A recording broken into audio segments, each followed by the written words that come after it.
녹음 29 우찌무라 간조 전집 제7권 제2부 신앙 7번째 녹음.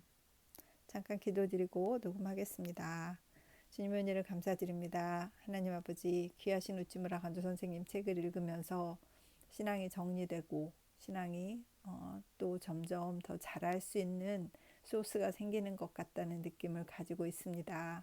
하나님 아버지, 생각을 정리하면서 잘 읽을 수 있도록 인도하여 주시옵시고, 이 내용을 듣게 될 하나님께서 예정하신 한 분의 형제나 한 분의 자매가 있어서 그들의 신앙이 성장하는데 도움이 되는 리딩이 되었으면 좋겠습니다.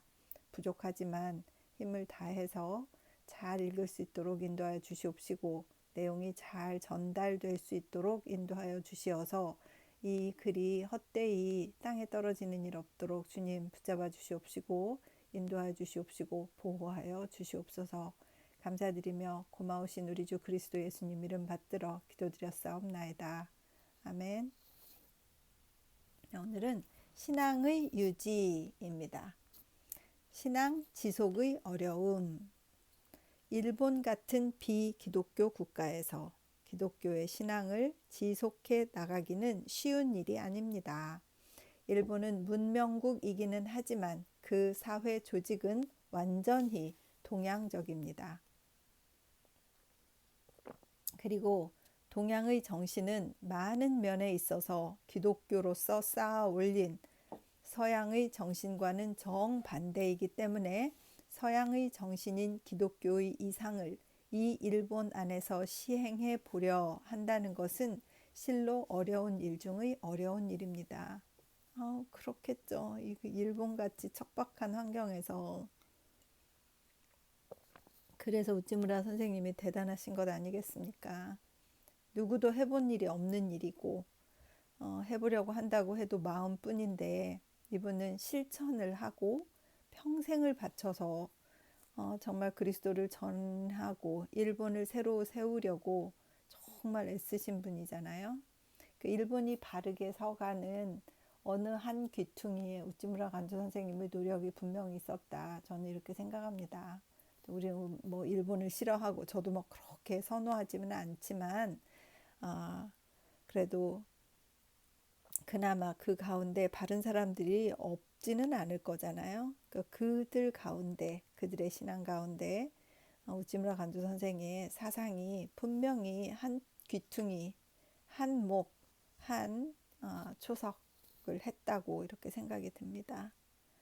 계속 읽겠습니다. 이 말은 반드시 우리 일본인 가운데에 기독교의 교리를 믿는 신앙이 없다고 하는 말은 아닙니다. 불교나 신도 안에는 기독교의 교리보다도 믿기가 훨씬 더 어려운 교리가 있습니다. 더구나 신비적인 우리 동양인들은 신비적인 교리를 믿는 점에 있어서는 훨씬 현실적인 서양인보다 우세하다고 생각합니다. 그렇기 때문에 우리 일본인들이 기독교를 믿는 데 있어서 어려운 점은 어떤 사람들이 말하는 것처럼 결코 우리들의 과학적 경향 때문인 것은 아닙니다. 아니, 우리 일본인은 결코 과학적인 국민이 아닙니다. 사실은 그 정반대로서 우리는 과학적이보다는 도리어 감정적이고 시적입니다. 그리고 그 시적이라는 사실이 우리가 기독교를 믿는 데 있어서 가장 곤란한 중요 원인이라고 생각합니다.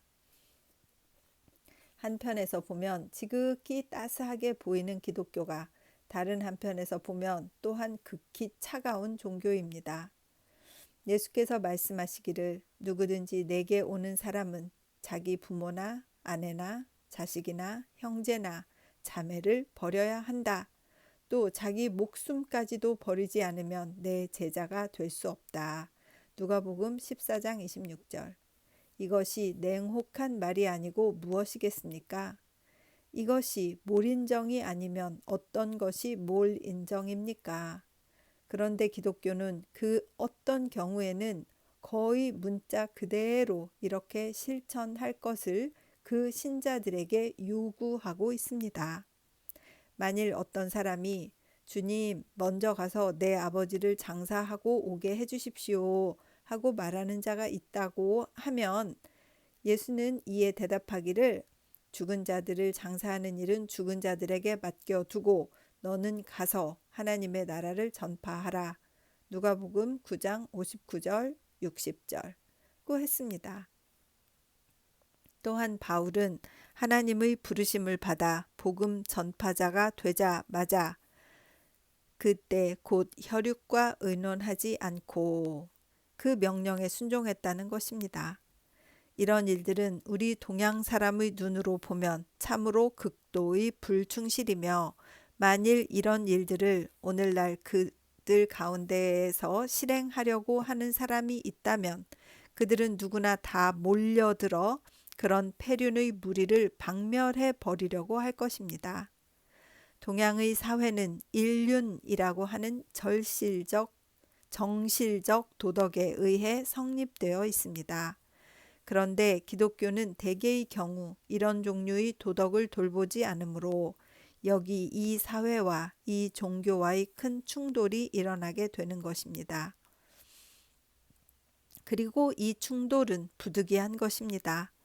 세상에 만일 기독교와 그 정실적 도덕을 조화시켜 보려는 사람이 있다면 그 사람은 무리한 일을 꾀하는 사람입니다. 기독교는 하나님의 가르침이며 이는 순수한 정의입니다. 이것은 어느 범위 내에서는 부모, 군신, 형제의 구별을 인정하지만 그 범위 밖에서는 단호히 이를 인정하지 않습니다. 하나님의 아들인 기독교 신자에게는 임금도 없고 부모도 없고 처자도 형제도 없습니다. 하나님 앞에 홀로 서 있는 영혼은 참으로 몰인정한 것입니다. 그는 파란 하늘만 늘 올려다 보고 있는 천문학자와 같은 사람으로서 하늘만 있고 땅의 일은 완전히 잊어버리는 사람입니다. 그러나 기독교 신자도 정의 동물인 사람입니다. 그도 육신을 입고 있는 동안은 언제나 홀로 하늘만을 날고 있을 수만은 없는 사람입니다. 그리고 그가 지상에 내려오기만 하면 지상은 모두 그의 적입니다. 그의 부모는 그의 마음을 몰라주고 그의 형제는 그를 큰 위선자로 보고 그의 백성들은 그를 난신, 역적으로 다룹니다. 인정의 줄을 끄는 그는 혈육과도 끊어졌습니다. 당장 세상을 하직하고 그리스도 앞으로 가고 싶지만 그리고 이것을 때때로 바라는 바이지만 하고 싶어도 할 수 없는 것. 그런데 이 땅은 이미 그에게는 적진이 되고 말았습니다. 올라가고 싶어도 올라갈 수 없고 머무르고 싶어도 머무를 수 없고 십자가의 생애란 바로 이러한 생애를 가리켜서 한 말이라고 생각됩니다. 그리고 기독교를 진실하게 믿는 사람은 조만간 이런 환경에 부딪히지 않을 수가 없는 것입니다. 이때 악마는 우리들의 귀에 속삭거립니다. 그대는 그렇게 고결한 정신을 가지고 도대체 무엇 때문에 이 슬픈 환경에 처해 있는가? 그대의 가족들과 그대의 사회 사람들이 요구하고 있는 것은 오직 보통 인정일 뿐이다. 세상에 인정보다 더 귀한 것은 없다. 그런데도 그대는 이것을 버리고 인정을 거스르는 것이 의무인 양 착각하고 있다. 아마 그대는 기독교를 오해하고 있는 것 같다. 대성인 그리스도가 전한 종교에 이런 교훈이 있을 턱이 없다. 부모의 말이 곧 하나님의 음성이 아니겠느냐? 임금의 명령이 곧 하나님의 명령이 아니겠느냐? 나는 그대에게 기독교를 버리라고는 않겠다. 다만 그 딱딱한 면을 조금만 누그러뜨려 보라고 할 따름이다. 그리하여 하나님을 신뢰함과 동시에 이 세상과 화친해서 이 땅 위에서 편안하게 사는 것이 무엇이 나쁘냐? 이것이 타락의 첫 단계입니다. 기독교와 같은 절대적 종교는 이를 통틀어서 믿는 것이 아니면 전혀 믿을 수 없는 것입니다. 그게 문제지. 그런데 아직도 양다리를 하고 있어서 우리가 이렇게 하나님을 순종하지 않는 것이잖아요. 나를 사랑하는 마음이 너무 많고 세상에 대해서 해야 될 일이 있다고 믿으니까 자꾸만 이렇고 또 그렇게 결정하고 사는 것에 두려움이 있는 것 같습니다. 저도 그렇고.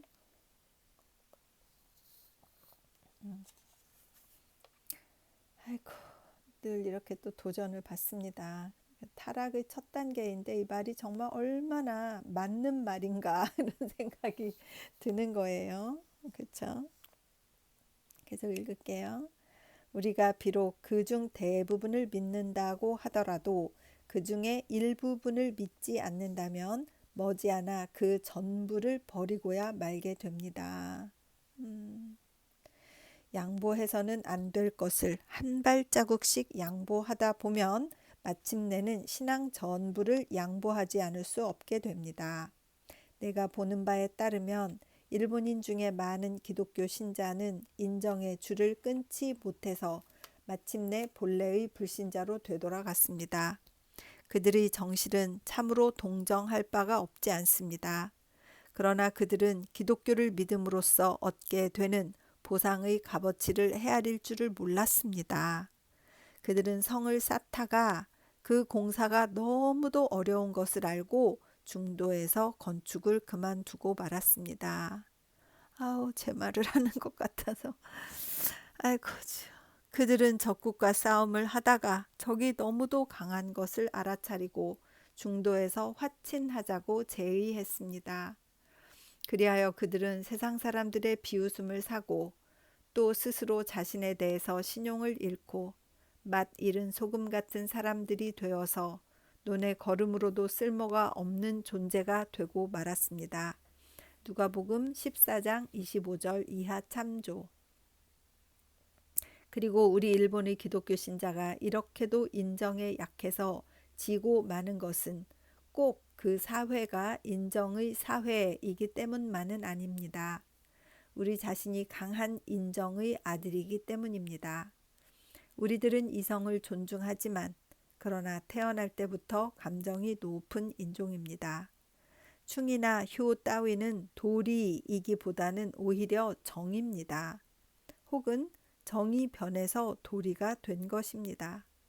우리들의 정은 우리들의 도리에 비교 보면 아직 발달이 덜 된 것입니다. 그래서 우리는 정을 느끼기는 재빠르지만 이를 보기는 심히 느립니다. 대개의 경우는 정을 느끼기가 너무도 격렬하기 때문에 이를 볼 수가 없는 사람들입니다. 우리 일본인들에게 가장 괴로운 것은 이를 거스르는 것이 아니라 정을 배신하는 것입니다. 참으로 압도적 다수의 일본인에게는 정과 도리는 하나입니다. 우리는 이가 없는 곳에 있을 수는 있지만 그러나 정이 없는 곳에는 있을 수가 없습니다. 몰인정한 사람. 이것은 일본인에게는 가장 악한 사람의 대명사입니다.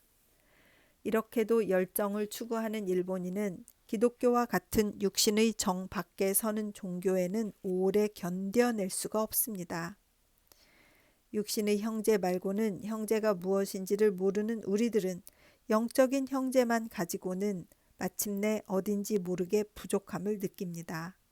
사제 간의 관계라고 하면 부모와 자식 간의 관계만큼이나 가깝다고 느끼는 우리 일본인에게는 영이신 그리스도 이외에는 스승으로 인정치 않는다고 가르치는 종교는 무언지 모르게 신뢰감이 덜해집니다.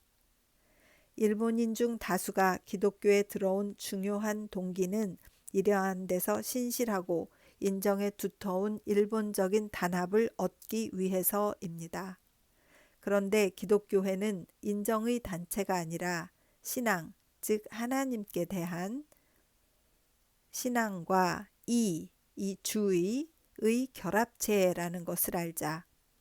그들은 실망하고서 마침내 기독교 이외의 단체에서 무언가 그들이 요구하는 인정적인 단체를 발견해 보고자 합니다.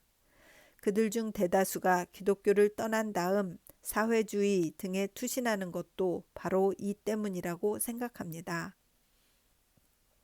그들은 기독교가 너무나도 영적이라는 것을 간파하자 이것보다는 좀 혈육적인 사회주의로서 그들의 인정의 기가를 채워보려고 합니다. 정의 사회는 이를 소홀히 합니다. 육신의 의욕은 성령을 거스르고 성령의 의욕은 육신을 거스른다. 이 둘은 서로 반대가 된다. 갈라디아서 5장 17절. 일본의 사회는 위에서부터 아래까지 정으로 성립되어 있습니다. 정부도, 정당도, 사회도, 학교도 모두 정으로서만 성립되고 있습니다. 그리고 이런 사회에 들어가서 살아나가려고 하면 정을 나누고 이를 쫓아 살아갈 수밖에 달리 도리가 없습니다. 일본의 사회에 이를 가지고 들어가려고 하는 것은 불을 붙여가지고 물속에 들어가려는 것과 마찬가지입니다. 그것이 꺼지지 않으면 튕겨나게 마련입니다. 그러므로 기독교를 믿으면서 일본 사회에 서고자 하는 사람은 불을 붙여가지고 물속에 서 있기처럼 어렵습니다. 이것은 도저히 인간의 힘으로는 해낼 수 없는 것입니다. 사드락, 메삭, 아벳느고 세 사람을 불 가운데서 지키신 여호와 하나님만이 능히 우리로 하여금 이 일을 성취케 하십니다. 다니엘서 3장. 일본에서 기독교를 믿는다는 것은 매우 어렵습니다. 그러나 동시에 이 나라에서 기독교를 믿는다는 것은 또한 크나큰 명예이기도 합니다. 구미 각국처럼 그 사회 조직이 이미 기독교로 개조가 된 나라에서는 이를 믿는다는 것은 아무에게나 가능합니다. 그러나 하나님의 기적은 사람의 능력으로는 할 수 없는 곳에서 나타납니다. 만일 우리의 능력이 아니라 하나님의 능력을 알고자 한다면 일본 같은 나라에 서서 기독교를 믿는 것보다 더 좋은 방법은 없습니다. 바늘 구멍으로 낙타도 지나가게 하실 수 있는 하나님은 우리로 하여금 기독교의 신앙을 품고 오늘날의 이 일본 사회를 지나가게도 하십니다. 다만 신신당부하는 바는 하나님께 의지하지 아니하고 저 혼자의 힘으로, 즉 인간의 힘으로 이 나라에서 기독교의 신앙을 지속해 보려고 노력해서는 안 된다는 사실입니다. 그것은 도저히 될 수가 없는 일입니다. 기독교는 사람을 인정 이상의 관계로 이끌어 올리려는 종교입니다. 그리고 이 목적을 달성하기 위하여 사람으로 하여금 한때는 인정을 끊고 이에 거스르는 듯한 행동을 하도록 만드는 것입니다. 그 목적을 보지 않고 그 수단에만 눈을 돌리는 사람은 반드시 이 종교에 걸려 넘어지고 맙니다. 지혜 있는 사람은 이 사실을 염두에 두고 다른 사람이 이를 믿는 것을 방해해서도 안 되지만 또 그 자신도 그 신앙의 방해를 받아서도 안 될 것입니다. 예수께서 12 제자에게 이르시되 너희도 가려느냐? 시몬 베드로가 대답하되 주여 영생의 말씀이 계시매. 요한복음 6장 67절에서 68절. 1904년 12월 성서지 연구. 신앙과 행위. 사람이 구원받는 것은 행위에 있지 않고 신앙에 있다. 그러나 신앙은 행위에 의해서 굳어진다. 그렇지. 신앙을 굳게 하는 것 치고 행위보다 더한 것은 없다.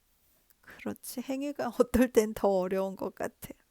왜냐면 신앙은 나 혼자 하는 거지만 행위는 다른 사람에게 보여지는 것이니까 가끔은 그것이 좀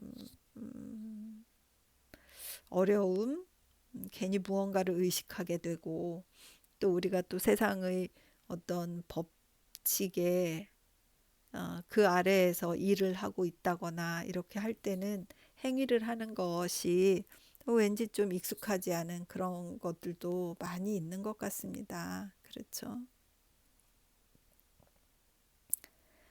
독서 또는 성서의 연구가 반드시 신앙을 굳세게 해주는 방법도 아니다. 신앙을 굳세게 하는 유일한 길은 믿고 행하는 것이다. 구원받기 위한 신앙이다. 신앙을 굳세게 하기 위한 행위다. 행위는 구원에 직접적인 관계는 없다. 그러나 간접적인 관계는 있다. 그리고 행위를 구원의 가까운 원인으로가 아니라 먼 원인으로 보면 한편으로는 행위를 자랑하는 위험에서 벗어날 수 있으며 다른 한편으로는 행위를 게을리하는 위험에서 벗어날 수가 있다. 신앙은 감정이 아니라 학식이 아니라 체험이다. 하나님을 알게 되는 체험이다. 그러므로 하나님을 본받아 사랑하며 그를 위해 싸우며 그와 함께 고난을 받음으로써 얻어지는 것이다. 믿음의 선한 싸움을 거쳐 얻은 신앙으로 우리는 구원을 받는 것이다. 사람은 신앙으로 구원을 받으며 신앙은 행위에 의해서 지탱되고 굳세어진다. 행위가 없으면 신앙은 마침내 사라지고 마는 것이다. 야고보서 2장 18절 1917년 12월 성서지 연구. 판결적 문제 테스트 퀘스천. 믿느냐, 믿지 않느냐, 받아들이느냐, 거절하느냐. 여기에 큰 문제는 제기되는 것이다. 예수는 그 목숨을 걸고 자신의 재림을 주창하셨다. 내가 너희에게 이것을 일러준다. 이제로부터 너희는 인자가 전능하신 이의 오른편에 앉아 있는 것과 또 그가 하늘 구름을 타고 오는 것을 볼 것이다. 마태복음 26장 63절 이하, 누가복음 22장 69절 참조. 이를 미신이라고 배척하고 말 것인가? 유대적인 사상이라고 설명해 치워 버릴 것인가? 아니면 장차 나타날 사실로 믿고 받아들일 것인가? 사람은 예수님의 이 주장에 대하여 위의 세 가지 태도 중 한 가지를 결정하지 않으면 안 된다. 문제는 너무도 뚜렷하기 때문에 그 대답도 어물어물 넘길 수는 없는 것이다. 그리고 이러한 분명한 문제에 대해서 타협은 불가능하다. 믿느냐, 믿지 않느냐, 진리는 타협치 않는다. 판명되는 것이다. 때로는 이 문제로 인해서 교회가 갈라지고 친구와 서로 헤어지게 되고 고륙이 분리될지도 모른다. 그래도 할 수 없다. 이리하여 신자는 게으른 잠에서 깨어나고 성스러움과 속된 것은 판별되고 복음은 그 참 빛을 발하게 되는 것이다. 그대는 이 문제에 대해서 어떻게 대답할 것인가를 감히 묻고자 한다. 예냐 아니오냐 나에게 들려다오 분명하게 알려다오. 1918년 5월 성서지 연구. 신앙의 증대, 신앙을 더하는 길. 사도들이 주께 여짜오되 우리에게 믿음을 더하소서 하니 누가복음 17장 5절. 하나님이 세상을 극진히 사랑하셔서 외아들을 주셨으니 누구든지 그를 믿으면 멸망하지 않고 영생을 얻으리라고 하는 요한복음 3장 16절의 말씀은 내가 오늘날까지 몇 번이고 이 강단에서 설명해 온 구절입니다.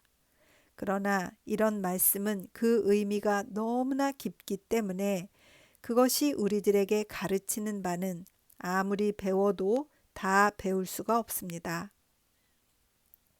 이것은 하나님의 사랑을 가르쳐주며 인간의 구원을 가르쳐주며 사랑과 구원의 방법을 가르쳐주는 것으로 그 한 글자 한 구절이 모두 신자의 마음에 깊은 감명을 주는 것입니다. 그러나 그것만으로는 아직 뜻을 다 깨달은 것이 아닙니다. 나아가서 사랑의 성질, 그 미치는 한계를 나타내는 말씀입니다. 즉, 중점을 그 안에 있는 어느 글귀에 둔다 하더라도 하나님의 사랑의 내용을 환히 들여다볼 수가 있습니다. 하나님은 세상 사람을 사랑하셨다고 했습니다. 원문에는 코스모스로 되어 있어서 세상이라고도 세계라고도 또는 더 나아가서 우주라고도 해석할 수 있는 낱말입니다. 하나님은 그 외아들을 주실 정도로 전 인류를 사랑하셨다고 읽는 편이 바르게 읽는 편이 아닐까 하고 생각됩니다. 그리고 이것은 참으로 깜짝 놀랄 만한 말씀입니다. 더욱이 신자의 입장에서 생각해 볼 때 놀라운 말씀입니다. 하나님은 전 인류를 사랑하셨다. 그가 그의 외아들을 보내어 베풀어 주신 구원은 원래 전 인류의 구원을 목적으로 하고 베풀어 주신 것이라고 하는 말입니다.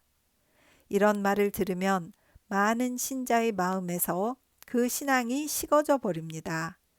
그들은 하나님을 자기네의 하나님으로만 보기를 좋아하며 오로지 자기를 사랑해 주신 하나님께 감사하며 자기만을 구원해 주신 하나님을 찬양합니다.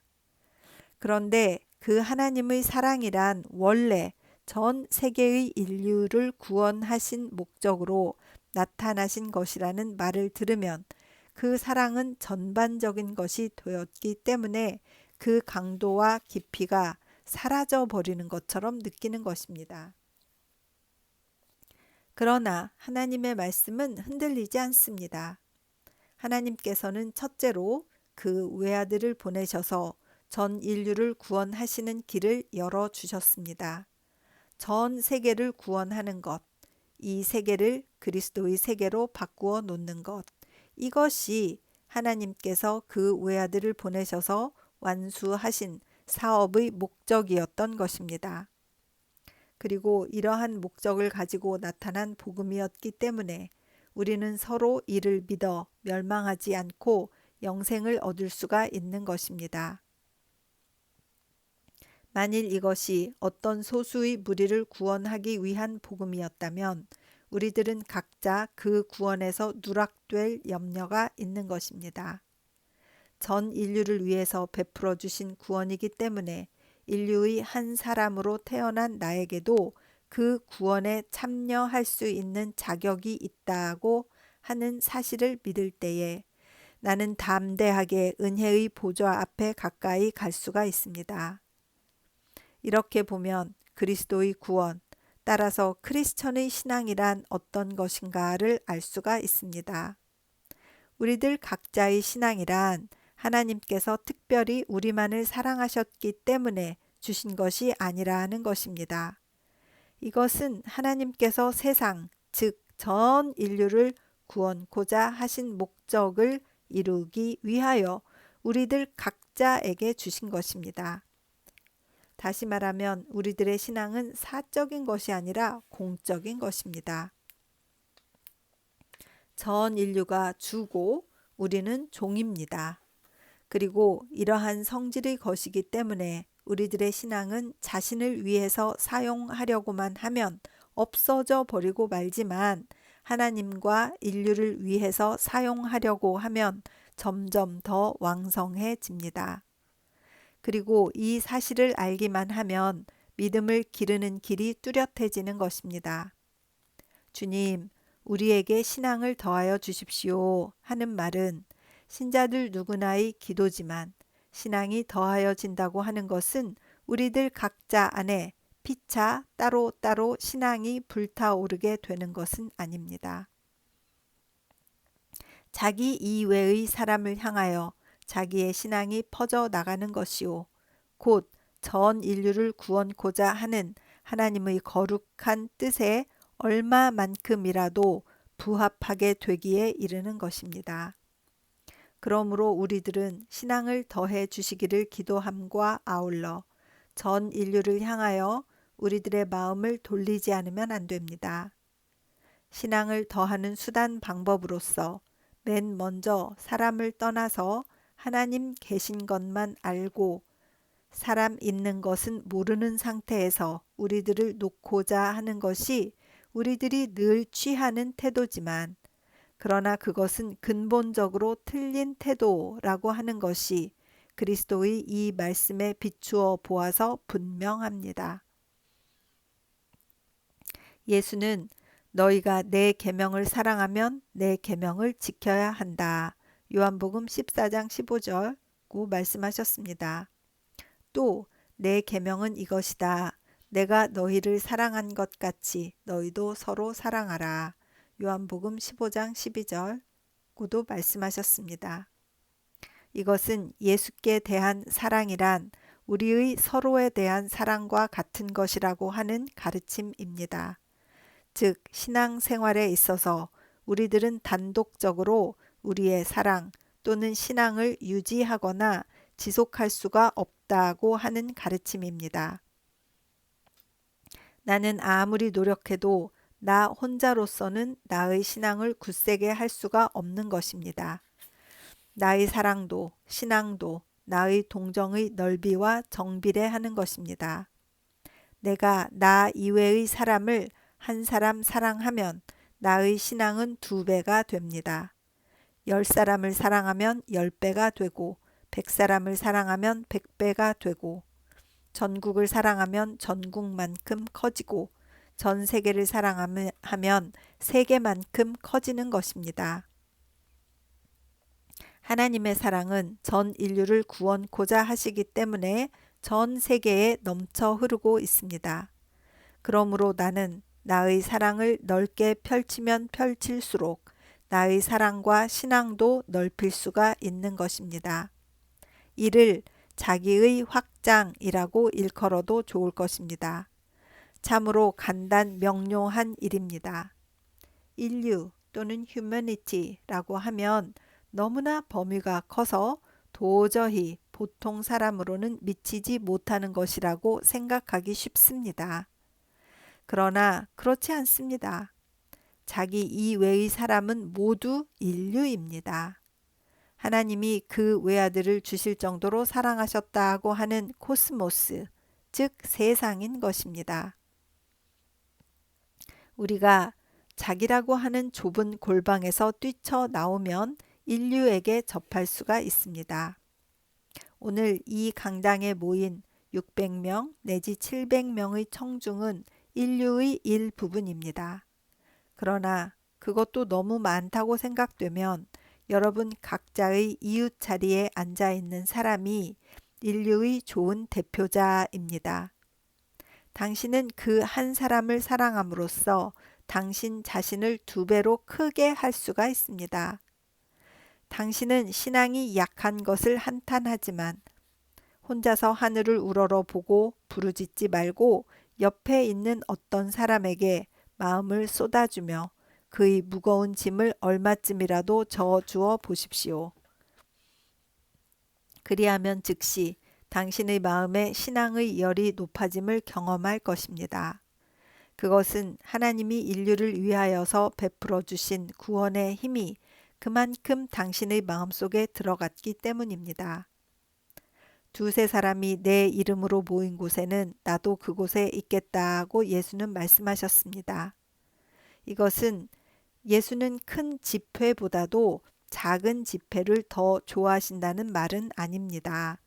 사람들이 함께 그의 거룩한 이름을 부르는 곳에서 그의 임재를 기다릴 수가 있다는 말입니다.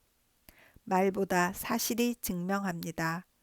혼자서 하는 기도는 응답이 없다는 것은 아니지만 2 사람, 3 사람 또는 그 이상의 신자가 마음을 같이 해서 기도하면 특별한 열심이 일어나는 것만 해도 주님이 우리와 가까이 계시다는 것을 알 수 있습니다. 전에 어떤 사람이 신앙은 직선이 아니라 삼각형이다 라고 했습니다. 즉 하나님과 신자와의 직접적인 관계 외에 신자들 서로 간의 관계를 더한 것이라는 뜻입니다. 다시 말하면 건전한 신앙을 기르고자 원하면 하나님으로부터 직접 오는 신앙에다가 친구를 통해서 간접적으로 오는 신앙을 더하지 않으면 안 됩니다. 인간들 상호 간의 관계에 있어서도 직접적인 관계만으로는 끊어질 우려가 있습니다. 여기에다가 간접적인 관계가 더하여지면 그 영구한 지속이 보장됩니다. 하나님과의 관계도 또한 마찬가지입니다. 신앙의 친구와 함께 하나님께 연결되어 있지 않고서는 우리들의 신앙은 끊어질 위험성이 있습니다. 많은 신자는 이 점을 주의하지 않다가 신앙의 파탄을 가져왔습니다. 가장 조심해야 할 일입니다. 또다시 여름이 와서 우리는 당분간 이 집회를 쉬려고 합니다.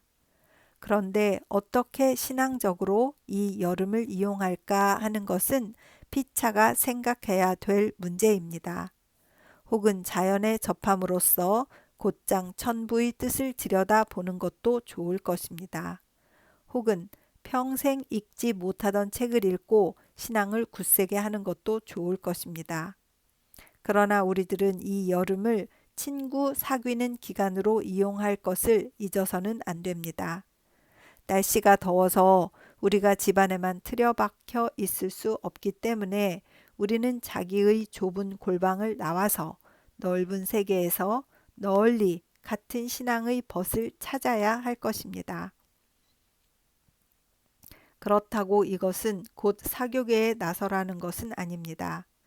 오랫동안 이 강당에서 배운 그리스도의 복음을 실제적으로 시험해 보라는 것입니다.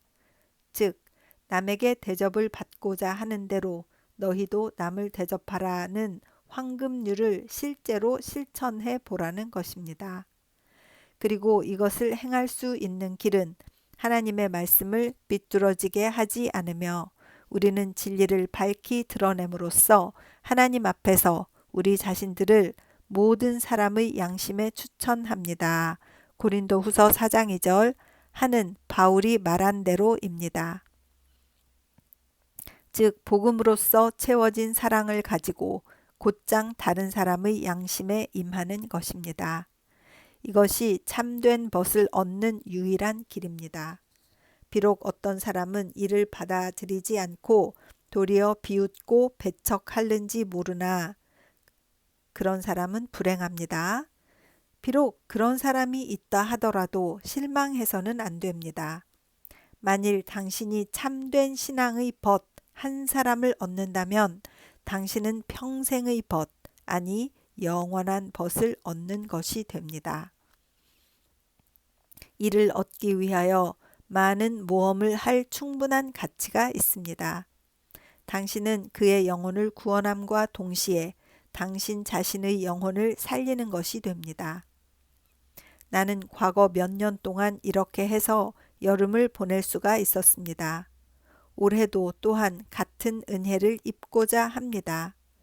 금년 여름도 또한 여러분들과 단상에서의 교제뿐만 아니라 숲속에서 또는 시냇가에서 함께 기도하면서 교제할 수만 있다면 그 이상의 행복은 없겠습니다.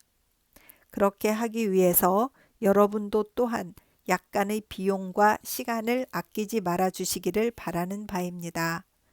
요컨대 하나님의 은혜는 가장 뚜렷이 단체 위에 내립니다. 아무리 무교회 신자라고 하더라도 이 분명한 사실을 의심할 수는 없습니다. 그 무엇보다도 좋은 증거는 대마지에 있는 이 집회입니다. 우리는 과거 4년 동안 이곳에서 하나님의 놀라운 역사를 직접 보았으며 또한 체험하지 않았습니까? 이 집회에 나온 사람은 오지 않은 사람이 도저히 상상할 수도 없는 은혜에 참여하지 않았습니까? 그것은 설교가 특별히 좋았기 때문이 아닙니다. 세상을 구원하고자 하시는 하나님께서 많은 사람이 서로 모여서 구원을 받고자 하는 그 마음을 어여삐 여기셔서 여기에 임하여 주셨기 때문이라고 믿습니다. 우리는 잠시 동안 떠나 있게 되지만 각자는 이 집회를 위해 기도하고 동시에 굳게 결속하여 하나님께서 전 세계 전 인류를 구원하고자 하시는 그 뜻에 부합되기를 바랍니다.